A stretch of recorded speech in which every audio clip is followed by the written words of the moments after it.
Hi guys, unfortunately this video is really only going to be for Walking Dead game fans. I really wanted to make it and I'm making it early because I just really felt like making a video because it's kind of my outlet and things have been kind of not so good and crazy lately. If you hear little chompy noises or something in the background, ignore it. It's my mom's pet rats that are in my room. Anyway, this video is going to be things you might not have known about the Walking Dead game, like choices you can make that maybe people don't know, like odd stuff that I didn't find out about until I read the things you didn't know about the Walking Dead game thread in the forum and the Telltale Games website. It's been a good few hours looking at that because I found it so cool. The first one is, when you are in the police car, the very beginning of Season 1, Episode 1, you actually, on the highway, past the strangers, aka the season villains, station wagon, which I think is crazy. It's like, that's really crazy. Like, you saw the villain from the beginning and you didn't even know it, which, by the way, the whole stranger connecting throughout the whole entire season is really great. That's why it makes season 1 so great, because literally the villain, one little, like, taking stuff from a station wagon leads to a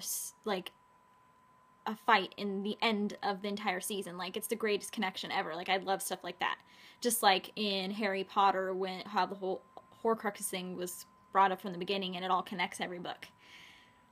In season 1, episode 4, when you see the boy, you go up to see Kenny with the boy in the attic, you can sit there and do nothing, and Krista will come up and kill the boy in the attic and then just make you bury him. I didn't know you could do that. Apparently there's some really interesting things that can happen if you sit there and do nothing. Like, I discovered once when I got distracted while playing the game, that if you don't distract the walker in Season 2, Episode 4, that Jane tells you to distract so you can make the cow catcher, Jane will yell at you and then just grab the walker and cut it yourself, and she'll be kind of mad at you. Oops. If you mess up while trying to restrain Sarita in Season 2, Episode 3, which I chose to save Kenny part, so I don't even know what could happen if you restrain Sarita, but if you fail or accidentally let go of Sarita while you're trying to restrain her, she will run after Kenny and she will get hit by Troy and have that mark on her face instead of Clementine when Clementine goes after Kenny. If you didn't choose to look away or shoot Kenny at the end of Season 2, you will watch Kenny kill Jane. It's probably a no-brainer, but I still thought that was something. If you choose to leave Clementine behind at the mansion in Season 1, Episode 4, instead of letting her go to Crawford, and if you don't give her a gun to defend herself because for some reason you think she can handle it even though you taught her how to shoot it, when you come back there will be a walker locked in a closet, I think, near the door. So another walker for you to kill because you were stupid enough to leave Clementine behind and not give her a gun. Which I took Clementine with me to Crawford just because I wanted her with me. But, I mean, I guess it's not stupid to leave her behind the house, but you should probably give her something to defend herself since she's just left with Omid, who can't help you. In Carver's office, there is a tape that's identical to a tape that you find in Crawford, which I think is interesting.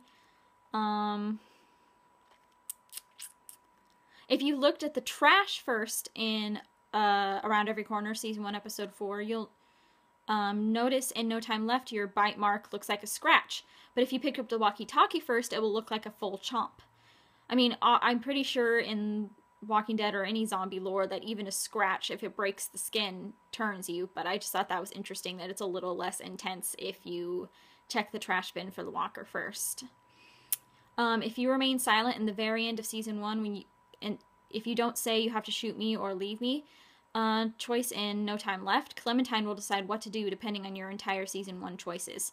I'm not sure which Season 1 choices, but it probably has something to do with how you treated her. I mean, obviously she still loves you either way, but based on how you treated her, she will decide whether she wants you to turn and leave you behind or she wants to shoot you and end your misery. I mean, either way she still loves you, but I think that's interesting that she can make her own choice.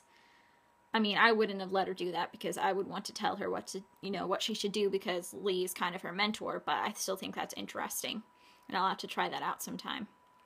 And this one little one that I thought was funny is that if you bring just Ben with you in No Time Left, he will faint in the middle of you cutting off your arm if you cut off the arm. Which just proves what kind of a wimp he can be. I mean, every character has their good and bad sides, but he's kind of a wimp. Anyway, I hope you enjoyed that, Walking Dead game fans, and I promise my next video will be more broad and not just for the Walking Dead game fans. Bye, Internet!